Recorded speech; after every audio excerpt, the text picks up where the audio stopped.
warahmatullahi wabarakatuh. Perkenalkan, nama saya Hilda Nur Anissa dengan NIM 64230238. Di sini saya dan teman-teman saya ingin menjelaskan hasil dari uji yang telah kita coba, penelitian tentang analisis kepuasan pelanggan di apartemen Taman Sari Semanggi.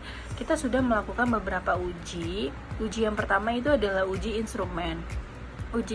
Di sini saya akan menjelaskan tentang uji instrumen. Uji instrumen itu ada dua, yaitu uji validitas dan uji reliabilitas. Uji validitas itu artinya uji untuk memastikan bahwa penelitian yang kita lakukan dari kuesioner tes itu sudah akurat. Lalu uji reliabilitas itu adalah uji untuk memastikan bahwa penelitian kita itu sudah konsisten. Oke, kita masuk ke SPSS. Saya akan menjelaskan bagaimana cara menguji instrumen dari validitas dan reliabilitas itu. Oke, kita langsung aja masuk ke aplikasi SPSS-nya untuk menguji instrumen uji validitas dan reliabilitas. Kita langsung aja masuk. Oke, ini udah tampilan si aplikasi SPSS-nya, dan data ini adalah data dari Excel, rekapan dari kuesioner yang kita sudah taruh di Excel, lalu kita pindahkan ke si aplikasi SPSS ini.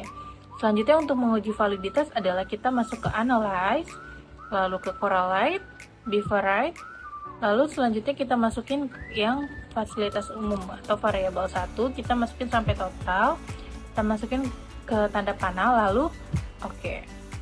Nah, cara melihat bagaimana si uji validitas ini variabel X1 atau fasilitas umum ini valid atau tidak, yaitu adalah R hitung ini sudah melebihi R tabel atau belum, yaitu caranya kita lihat di R tabel ini.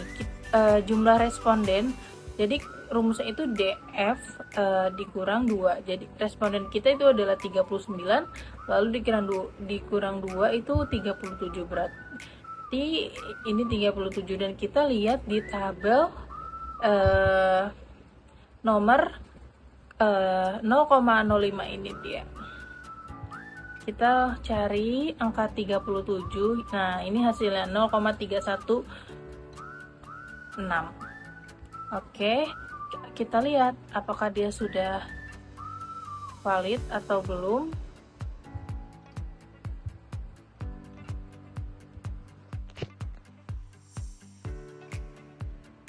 Oke, tadi R tabelnya itu 0,316. Nah, di sini hasilnya itu variabel X1 0,815. Itu artinya dia valid. Lalu juga selain itu bisa dikatakan dia valid, uji validitasnya itu adalah ada bintang-bintangnya nih, kayak gini. Ini 0,817, 0,757, 0,818, dan 0,808. Oke, dan selanjutnya ini sudah ada bintang-bintangnya. Kita lihat di total fasilitas umumnya ya. Terus sing 2-nya ini juga 0,00, itu artinya sudah valid. Selanjutnya ke variabel yang kedua, yaitu X2 atau keahlian. Kita balik lagi ke Correlate, Divide, lalu kalau mau cepat kita reset aja. Nah, dia sudah kembali. Kita masuk ke keahlian. Sampai total kayak tadi, caranya sama, kita oke lagi. Oke, kita lihat apakah valid. Ya, valid ya, karena dia sudah di atas 0,316 semuanya dan sudah ada bintang-bintangnya. Kita lanjut ke variabel X3. Kita pakai cara yang tadi, terus kita reset aja. Variabel X3 itu ada daya tanggap.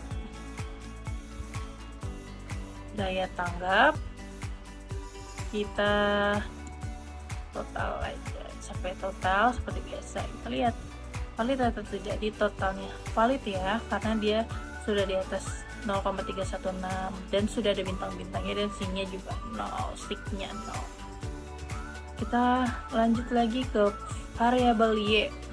Kita reset lagi. Lanjut ke variabelnya, yaitu tentang kepuasan konsumen. Dengan cara yang sama, kita lihat lagi sudah lolos atau belum. Oke, dia sudah lolos ya, karena sudah di atas Airtable. Oke, selanjutnya cara untuk menguji reliabilitas, yaitu yang pertama ke scale, terus kita klik reliability analysis, terus kita masukin dengan cara yang sama, tapi totalnya jangan, terus kita oke.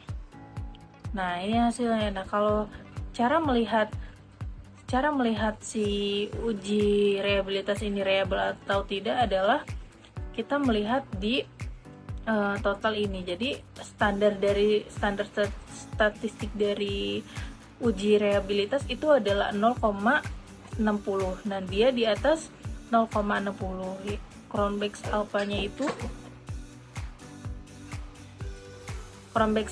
itu 0,888, artinya dia sudah lolos uji reliabilitas atau reliable karena standar statistiknya adalah 0,60.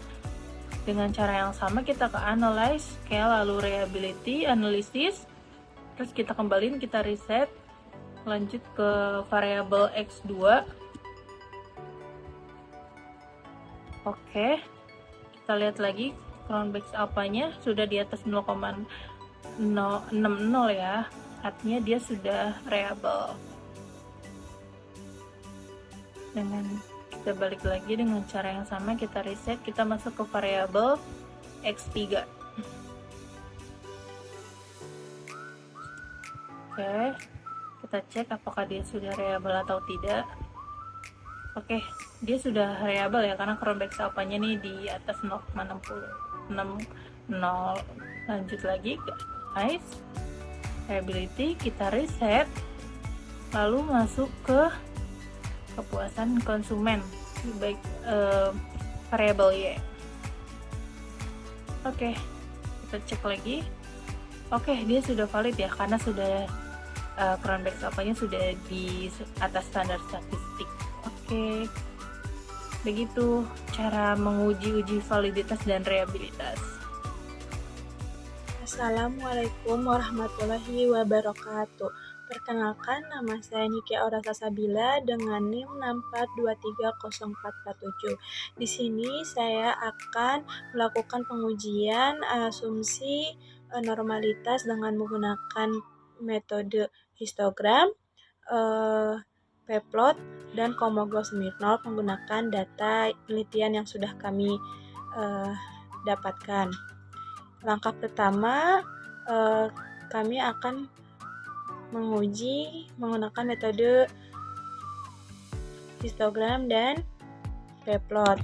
Yang pertama kita bisa klik analyze, selanjutnya kita klik regression, setelah itu linear. Selanjutnya tampilan berikut, kita masukkan variabel X1, X2, dan X3 ke kolom independence seperti ini. Selanjutnya untuk kolom dependen kita masukkan total Y. Selanjutnya kita klik plot, kita masukkan, kita centang dulu histogramnya karena kita mau menguji histogram. Kita masukkan S resize ke kolom Y dan Z pred ke kolom X. Setelah itu continue. Setelah itu kita klik save dan kita lihat residualnya, kita checklist unstandard result-nya karena kita di sini mau menguji atau mau menampilkan nilai residual. Selanjutnya kita klik OK.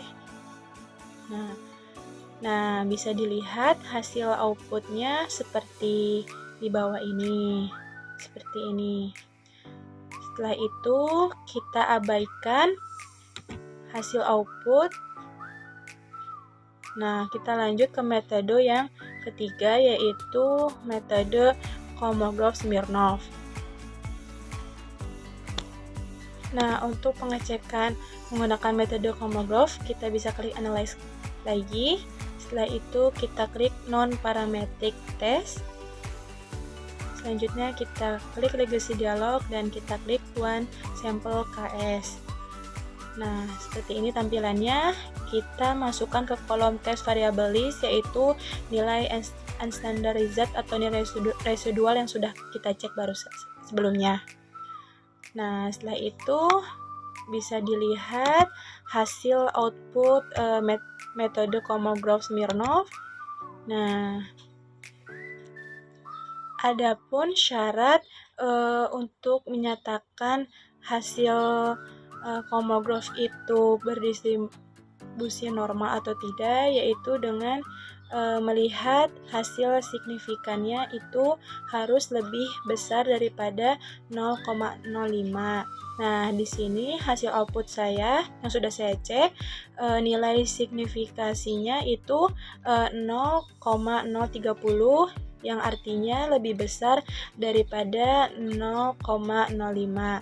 Jadi dinyatakan data kami berdistribusi normal. Selanjutnya output histogram bisa terlihat di sini, garisnya mengikuti garis diagonal atau seperti gambar gunung yang melonjak. Nah, selanjutnya kita akan menilai dengan menggunakan metode histogram. Di sini nilai histogram dinyatakan berdistribusi normal karena garisnya ini mengikuti garis diagonal atau berbentuk lonceng. Selanjutnya untuk p-plot di sini juga dinyatakan berdistribusi normal karena titik-titik ini bisa dikatakan mengikuti garis diagonal juga.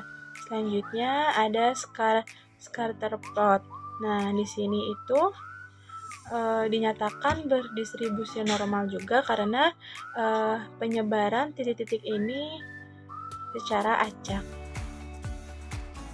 Assalamualaikum warahmatullahi wabarakatuh. Selamat siang rekan semuanya.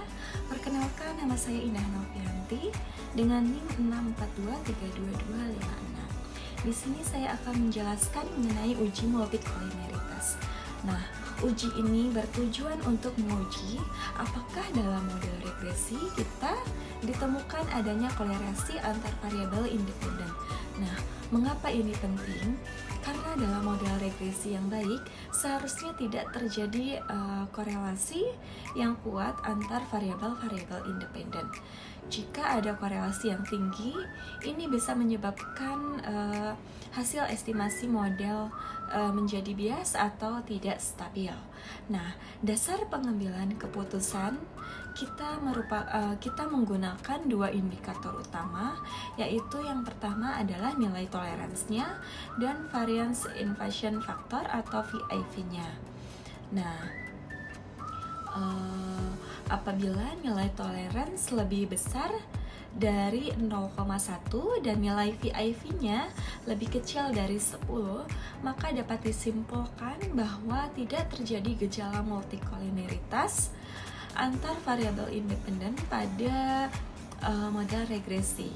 Nah, ini adalah kondisi yang kita harapkan. Nah, sebaliknya, apabila nilai toleransi lebih kecil dari 0,1 dan nilai VIV-nya lebih besar dari 10, maka dapat disimpulkan bahwa terjadi gejala multikolineritas antar variabel independen pada model regresi. Nah, langsung saja kita cek data SPSS kita mengenai penelitian di apartemen Taman Sari Semanggi. Baik, kita langsung saja ke caranya. Kita sudah berada di halaman SPSS-nya di sini. Untuk langkah yang pertama adalah kita klik analyze, lalu ke regression, lalu ke linear. Nah, akan muncul tampilan linear regression. Di sini kita masukkan dependennya yaitu total Y-nya, dan di variabel independennya ada X1, X2, dan X3-nya. Nah, lalu kita klik statistik dan kita pastikan centang yang model fit, estimate, dan collinearity di agnostic. Nah, lalu kita klik continue dan kita klik plotnya, kita balikin ke posisi awal dan histogramnya kita hilangkan dan normalnya juga kita hilangkan. Lalu kita klik save, lalu kita hilangkan juga yang understand ini. Nah, kita lanjut, lalu kita klik OK. Nah, di sini sudah muncul output dari SPSS penelitian ini. Nah, kita lihat ada dua indikator, yaitu collinearity statistiknya, yaitu ada tolerance dan nilai VIV-nya. Untuk X1, X2, dan X3-nya di sini sudah muncul.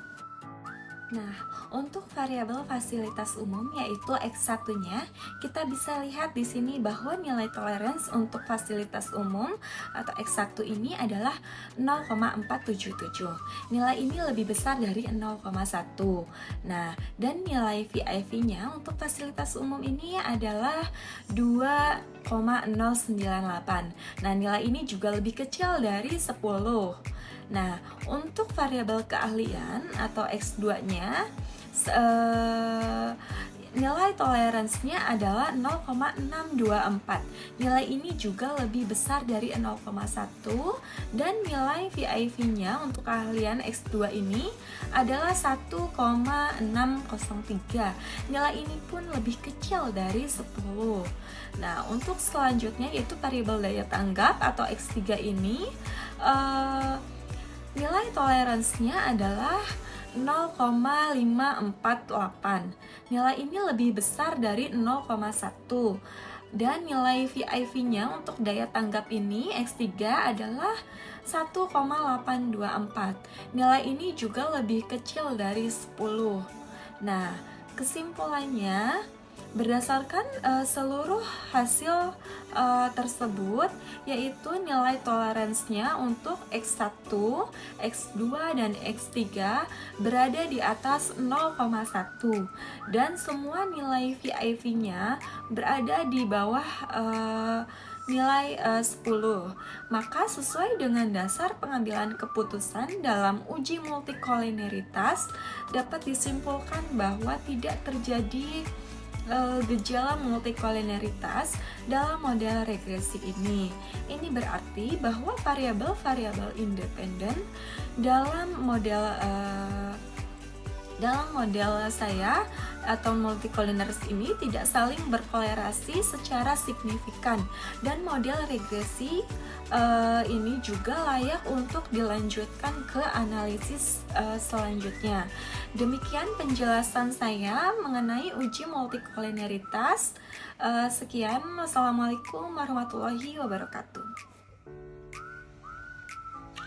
Halo, saya Cindy Priscilia. Di sini saya akan menguji uji heteroskedastisitas. Nah, langsung aja kita ke SPSS-nya. Nah, di sini kita klik transform. Setelah klik transform, kita klik compute variable. Nah, di sini ada target variabelnya, kita ketik ABS-RES. Nah, setelah diketik ABS-RES, di sini ada numeric expression-nya, kita klik Alt, lalu kita klik ABS. Setelah diklik ABS, kita cari unstandard result. Nah, setelah itu kita klik OK. Di sini sudah keluar. Nah, kita akan mengecek nilai dari absolute test-nya. Nah, di sini sudah muncul nilai absolute test-nya. Selanjutnya, kita klik analyze, lalu kita klik regression. Setelah itu kita klik linear. Nah, dividennya di sini kan masih total ya. Jadi kita ganti menjadi ABS-RES. Kita klik 2 kali. Nah, lalu kita masukkan ke dividen. Nah, di sini kita klik OK saja. Untuk plots-nya tidak usah diganti. Jadi kita cancel. Kita klik OK. Nah, di sini sudah keluar nilai dari heteroskedastisitasnya. Nah, kita fokus pada nilai signifikansinya. Jadi kalau dasar pengambilan keputusannya itu jika nilai lebih dari 0,05, maka tidak mengalami gejala heteroskedastisitas. Kalau kurang dari 0,05, maka data mengalami gejala heteroskedastisitas. Nah, di sini nilai X1, X2, dan X3-nya ini di atas 0,05. Jadi sehingga dapat dilanjutkan pengujian statistik parametrik. Nah, dari tabel di atas, hasil uji heteroskedastisitas menunjukkan pada variabel X1, X2, dan X3 berpengaruh signifikan secara statistik terhadap variabel independen Y.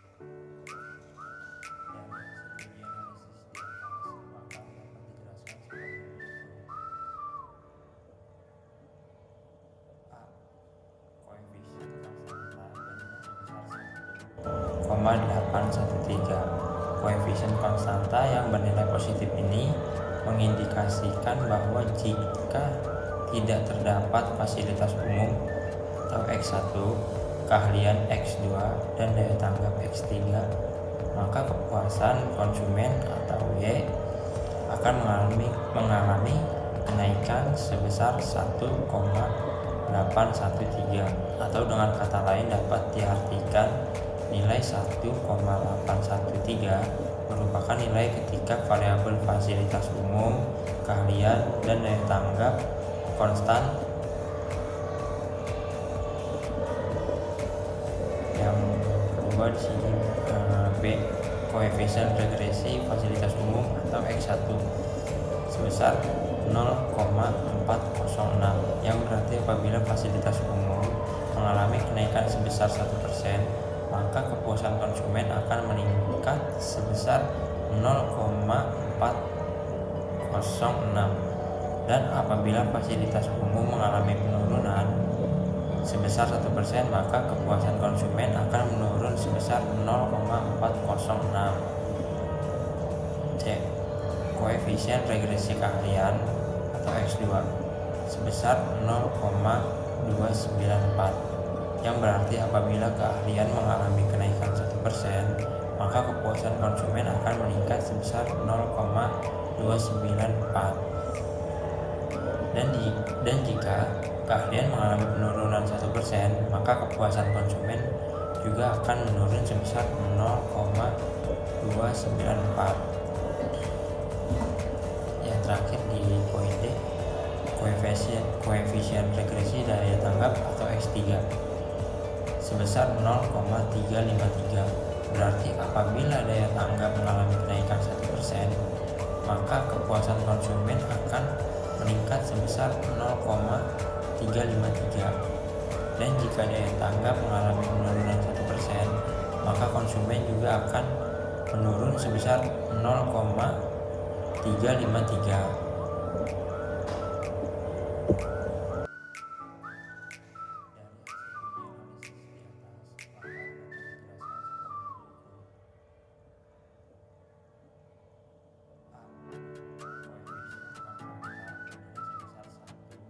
Koma 813. Koefisien konstanta yang bernilai positif ini mengindikasikan bahwa jika tidak terdapat fasilitas umum atau X1, keahlian X2, dan daya tanggap X3, maka kepuasan konsumen atau Y akan mengalami kenaikan sebesar 1,813, atau dengan kata lain dapat diartikan nilai 1,813